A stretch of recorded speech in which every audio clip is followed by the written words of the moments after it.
amigos e amigas das comunidades eclesiais de base, especial da Arquidiocese de Maringá e todos os demais que estão acompanhando esses vídeos, a catequese com a Palavra de Deus aqui no canal das SEBs de Maringá. É uma alegria poder estar falando com vocês.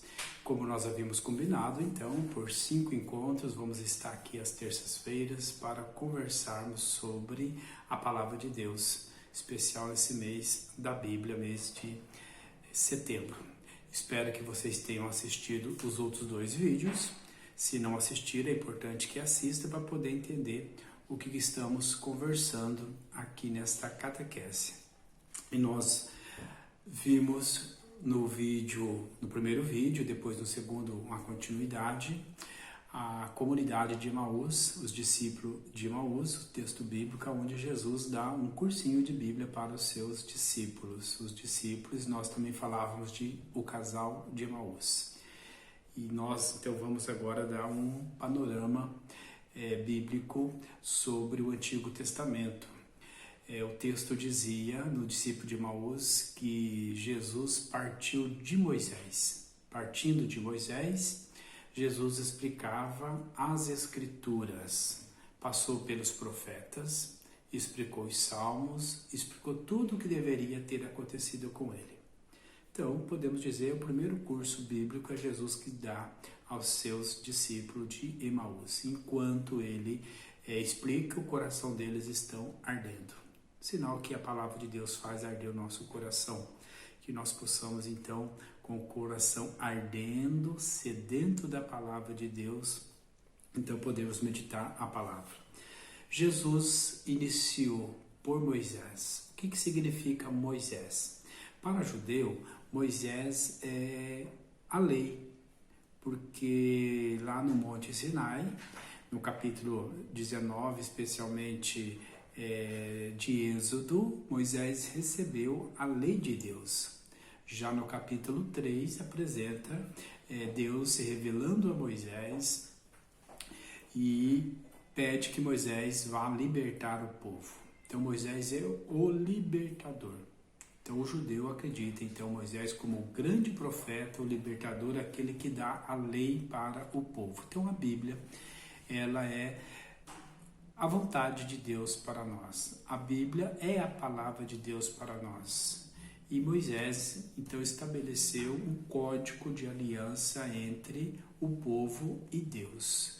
Então, Jesus, partindo de Moisés, Jesus explicava tudo o que está no Antigo Testamento, especialmente em Moisés, que é chamado de lei, que é a Torá também para o judeu, é os 5 primeiros livros da Bíblia. Então, Gênesis, Êxodo, Número, Levítico e Deuteronômio, esses 5 livros são os primeiros, a síntese da lei de Deus, que foi escrita no decorrer de toda a história dos judeus. Até o exílio da Babilônia, ou pós-exílio da Babilônia, foram sendo reescritos, reelaborados, a ponto que se torna escritura. E os 5 primeiros livros, então, é chamado de Lei de Moisés, ou a Torá. Então Jesus explicou. O texto, Jesus explica, Jesus usa muito a Bíblia do Antigo Testamento na sua vida pública, nos seus ensinamentos. E um dos livros da lei é o Deuteronômio, que inclusive é o livro indicado para ser estudado na igreja nesse tempo, no mês da Bíblia. Então aí muitas lives, muita gente estudando o livro do Deuteronômio, porque é a segunda lei, ou seja, a sistematização de toda a lei de Moisés está no livro de Deuteronômio. Então Jesus, partindo de Moisés, explicava as Escrituras. Então Moisés significando a lei, e antes, partindo de Moisés, explicava a Escritura, nós temos que entender todo esse contexto, então, da palavra de Deus, do Pentateuco. Nós podemos dizer que a origem da história do povo surgiu com a fé de Abraão. Então, Gênesis, no capítulo 12, nós temos a narração de que Abraão que era chamado de arameu errante, porque está lá na Arameia, a região desértica.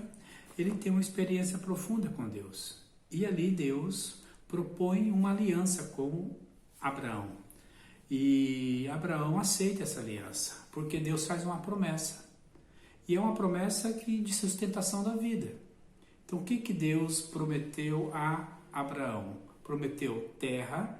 Terra significa trabalho, prosperidade, comida. Então, isso é que qualquer pessoa gostaria de ter. Abraão mora ainda com o pai dele. E já está de idade. Ele é casado com a Sara e não tem filho. Então, Deus promete terra, muita terra. Deus prometeu filho, descendência. Ele não tem filho. Então, qualquer sonho de qualquer um que quando casa, especialmente, imagina, no tempo deles, quanto mais filhos significa mais prosperidade, vai poder trabalhar mais terra que vão cultivar. Então, Deus prometeu a terra, Deus prometeu o filho e Deus promete a bênção. Então, é tudo que todo mundo quer. Qualquer um quer isso, né? Quer ter a segurança do trabalho, no caso a terra, quer ter prosperidade para a terra prosperar, tem que ter filhos, até por isso que Abraão ainda mora com o pai dele, trabalha com o pai dele, a terra que o pai dele toca, que nem é deles, é arrendada, e Deus promete a bênção. Imagina então, tudo que qualquer um gostaria.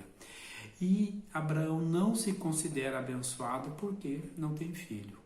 Imagina, na idade que ele está, não ter filho, não tem a bênção de Deus. Então, Abraão se comprometeu com Deus e ele assumiu essa promessa. Então, a fé, quando Deus se apresenta a Moisés, então lá no Sinai, Deus se apresenta como Deus de Abraão, Isaque e Jacó.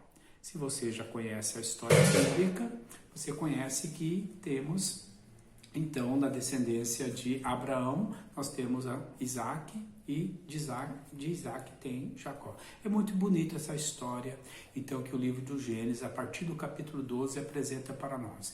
É chamado de história dos patriarcas, as matriarcas, porque junto com esses homens também não podemos esquecer que temos aí as mulheres matriarcas, que têm uma luta muito bonita junto, então, com esses patriarcas ali. Depois nós sabemos já então essa história. Se você não conhece, é bom estar lendo. O tempo nosso é curto para poder falar tudo isso, mas então a partir de Abraão, a fé de Abraão, começa a surgir então a história de um povo. Depois, os descendentes de Abraão, no qual os filhos de Jacó que é um dos filhos de Abraão, então Jacó vai ter 12 filhos, um deles é o José do Egito, que acaba indo para o Egito. Depois, então, nós já conhecemos aí essas passagens todas.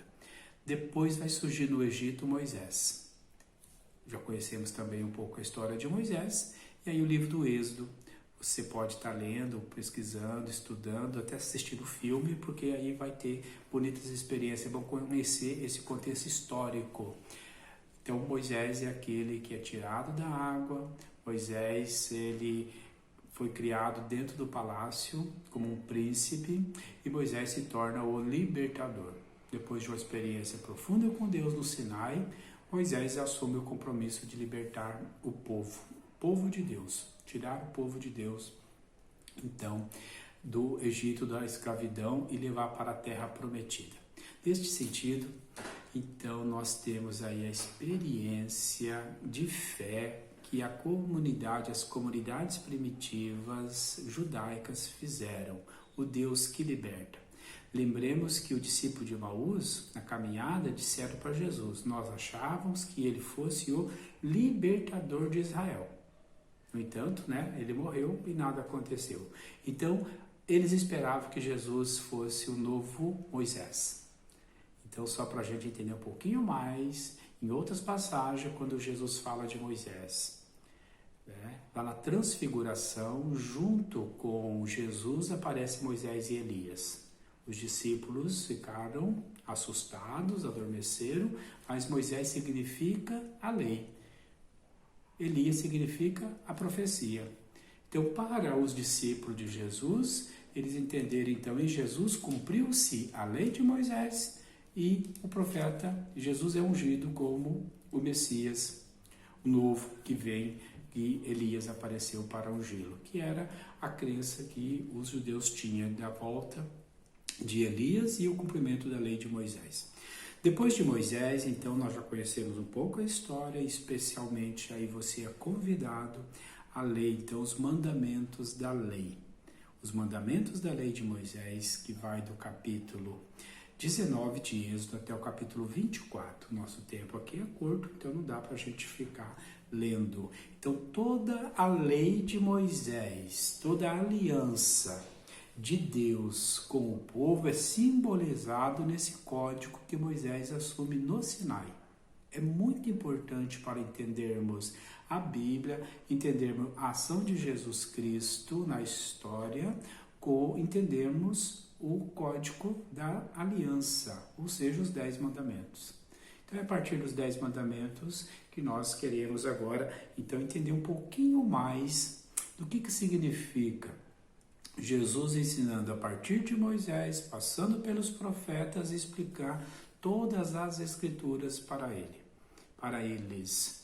E depois, quando eles estão lá no cenáculo, contando a experiência que tiveram com Jesus no caminho, lá também eles vão, então, novamente, Jesus vai aparecer e vai dizer para eles. Então, era preciso que se cumprisse tudo o que está na lei de Moisés, nos profetas, nos salmos e nos escritos. Então, aqui, Jesus amplia os salmos. Então, finalzinho ali do capítulo 24, 25 de Lucas, então, Jesus reforça esse ensinamento bíblico para os seus discípulos. Mas o que significa, então, a lei de Moisés para o povo? Se você leu ou assistiu algumas lives aí sobre o mês da Bíblia, o livro do Deuteronômio, foi mostrado para nós que Deuteronômio chama-se segunda lei. Aqui no Código da Aliança de Êxodo, nós temos os 10 mandamentos que Moisés recebe de Deus e passa para o povo. Vai ser retomado novamente o livro da lei no livro do Deuteronômio. Deuteronômio significa segunda lei. Então, nós entendemos, quando estudamos a Bíblia, que na história do povo, principalmente dentro dos reis, do reinado. Vamos só voltar um pouquinho aqui então, dentro desse período, depois que o povo entrou na terra, estabeleceu a terra, a divisão da terra, formou-se um sistema tribal, onde a terra era partilhada. Passou-se 200 anos depois desse sistema de partilha dos juízes da terra, o povo assumindo, o povo foi prosperando ao ponto que quiseram um rei. Aí veio o tempo da monarquia. Então, o livro de Samuel, antes ainda o livro de Juízes e Josué, vai contar esse sistema de tribalismo, onde o povo tem a terra e tem Deus como seu rei. Depois o livro de Samuel vai dizer que o povo quer um rei e estabelece um rei para eles. Deus, manda Samuel escolher, ou fazer o que estão querendo. Desagradou tanto a Samuel como a Deus, porque eles querem um sistema tribal, um sistema monárquico. O sistema monárquico vai repetir tudo aquilo que tinha na escravidão do Egito. Então, dentro da monarquia, então vai se estabelecer um reinado. O rei Saul, o rei Davi, o rei Salomão.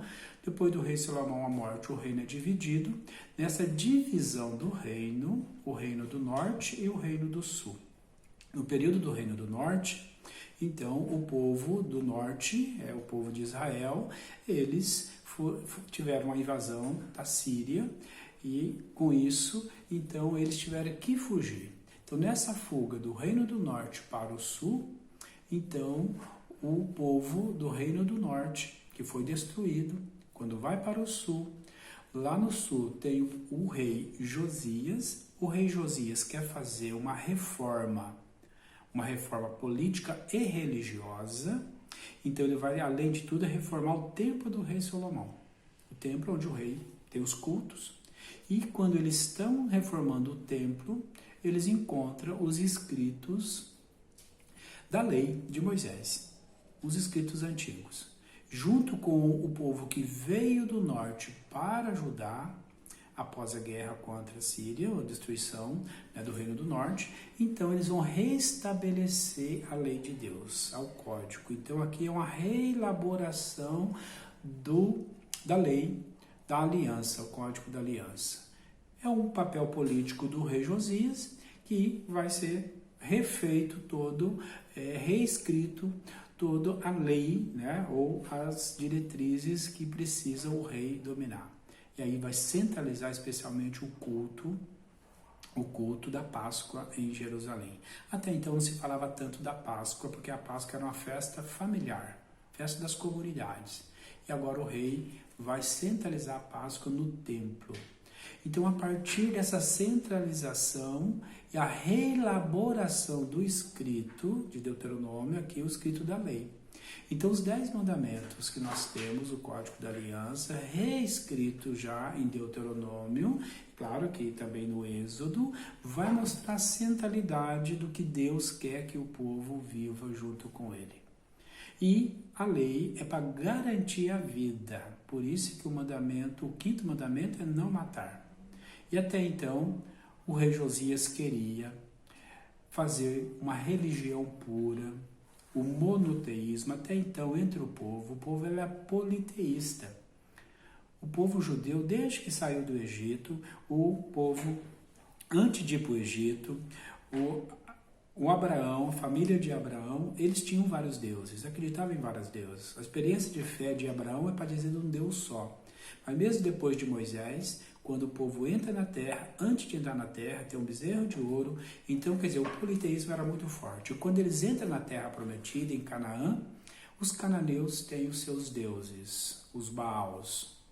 E aí vai realmente proliferar entre o povo as religiões, os deuses. E era mais uma religião, então, não era ainda o sistema do judaísmo, mas o Deus dos pais, o Deus, né, que tirou o povo do Egito. Era mais um Deus que eles adoravam. O rei Josias queria, então, uma exclusividade para o Deus único. E com isso, então, o rei centraliza o culto no templo e em Jerusalém. Agora é proibido ter os templos no meio do povo, nas comunidades, nas tribos, né, ou aonde o povo morava. Todo o culto é feito no templo. E nas comunidades, nas casas, nas famílias, tem os levitas. Os levitas eram os catequistas, os levitas eram os ministros da palavra ou da lei no meio do povo. Então, os levitas tinham uma função muito grande de despertar a fé nas famílias. E às vezes não era só a fé no Deus dos judeus, era a fé nos deuses das famílias. Cada família tinha os seus deuses, cultuava os seus deuses e viviam plenamente os seus deuses. Depois o rei, então, Josias faz uma reforma política muito forte, uma reforma do templo e uma reforma religiosa.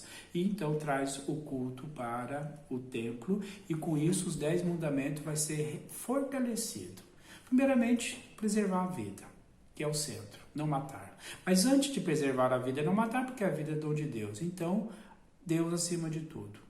Nós, um Deus apenas, um só Deus. Amar a Deus sobre todas as coisas. Não usar o nome de Deus para justificar as coisas erradas. E ter o dia sagrado para Deus, né? O sábado. Né? E aí, honrar o pai e mãe. Quer dizer, então os mandamentos, o não preservar a vida, não matar, não roubar, né? Não cometer adultério, não desejar a mulher do próximo ou qualquer outra coisa do próximo. Então, os mandamentos vêm para preservar a vida e a convivência da comunidade. Então, nesse sentido, os mandamentos, os 10 mandamentos vêm para preservar a vida e fazer com que o povo faça uma experiência profunda com Deus na caminhada deles. Então, Moisés, tudo isso, muito tempo depois, atribuído a Moisés. Moisés se torna, então, aquele que dá a lei para o povo em nome de Deus.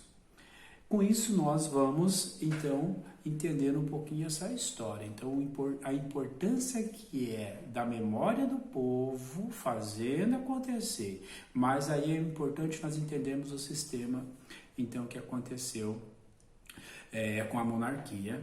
e o sistema da monarquia vai trazer muita injustiça. O povo vai sofrer demais a partir do rei Salomão, aí a divisão do templo, depois do rei Josias, os filhos de Josias, o reino do sul, o Judá vai perder a guerra então para a Babilônia, vai ser destruído totalmente o país, vai ser escravo na Babilônia, o povo vai ser levado, os profetas têm que vir para animar o povo nesse período antes do exílio e agora durante o exílio e o pós-exílio. Pós o exílio, tem a formação do judaísmo, o retorno do povo do exílio, forma-se então o judaísmo em torno do templo de Jerusalém, com maior regras ainda. Aí nós temos aí os Neemias e Esdra, um vem como governador, o outro vem como escriba, e eles vão reescrever totalmente o Antigo Testamento a partir da lei e centralizar tudo no templo. Aí vem a questão do puro e do impuro, os pecados contra a lei que era 10 mandamentos vai ser transformada em 613 regras e mandamentos. Com isso, então, o povo, ao invés de estar próximo de Deus, o povo começa a estar longe de Deus. No próximo encontro nós vamos continuar falando um pouquinho a partir então do exílio, pós-exílio, até chegar em Jesus. Espero que vocês dêem uma curtida aí nos nossos vídeos e compartilhem com outras pessoas, se inscrevam no canal da SEBS, da Arquidiocese de Maringá. Que Deus abençoe a cada uma de vocês. É muito importante estarmos juntos estudando a Palavra de Deus. Nesse mês de setembro, aproveita, leia aí o livro de Deuteronômio, mas se possível, leia o Êxodo para conhecer melhor a história de Moisés, os 10 mandamentos, tudo isso. Até o próximo vídeo.